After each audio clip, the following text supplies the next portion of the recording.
गंगा के जाने के बाद राजा शंतनु के दिल में एक अशांति थी। हर दिन वो नदी के किनारे जाता था जहाँ उन्होंने गंगा को खो लिया। समय बीतते गया।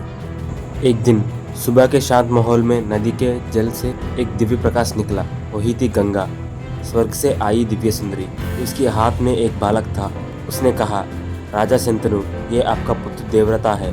मैं इसे परशुराम के आश्रम में विद्या सिखाकर लेकर आई हूँ। शंतनु के आंखों में से खुशी की आंसू बह निकला। उन्होंने अपना पुत्र को गले लगाया।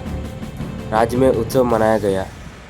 देवव्रता बुद्धिमान और वीरता से राजकुमार बन गया। उसने परशुराम जैसे गुरु के साथ अस्त्र शस्त्र का ज्ञान प्राप्त किया। समय बीतते गया। शंतनु के दिल में सुख था, लेकिन एक दिन जब वो नदी किनारे गए थे, उन्हें एक दिव्य सुंदरी दिखी। वो एक मछुआरे की पुत्री थी, एक नाव में बैठी थी। उसके चेहरे पर अलौकिक प्रकाश था। शंतनु महाराज तुरंत मोहित हो गया था। शंतनु ने सत्यवती के पिता के पास विवाह का प्रस्तावन रखा, लेकिन मछुआरे ने एक शर्त लगाया, राजा, मेरी बेटी के पुत्र ही आपके बाद राजा बनना चाहिए। यह शर्त शंतनु के लिए असंभव थी। वो निराश होकर लौट आया। राज्य में शंतनु बहुत उदास था।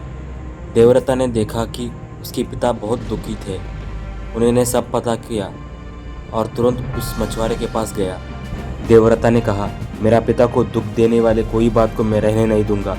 मैं राज्य का अधिकार छोड़ रहा हूँ और आजीवन ब्रह्मचार्य का व्रत लेता हूँ। उस पल आसमान गूंज उठा।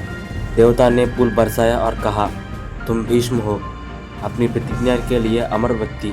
तब से देवव्रता का नाम भीष्म हो गया था। उसके त्याग के लिए शंतनु महाराज इच्छा मृत्यु का वर दिया था। भीष्म ने अपनी प्रतिज्ञा निभाई और सत्यवती का विवाह शंतनु के साथ करवाई।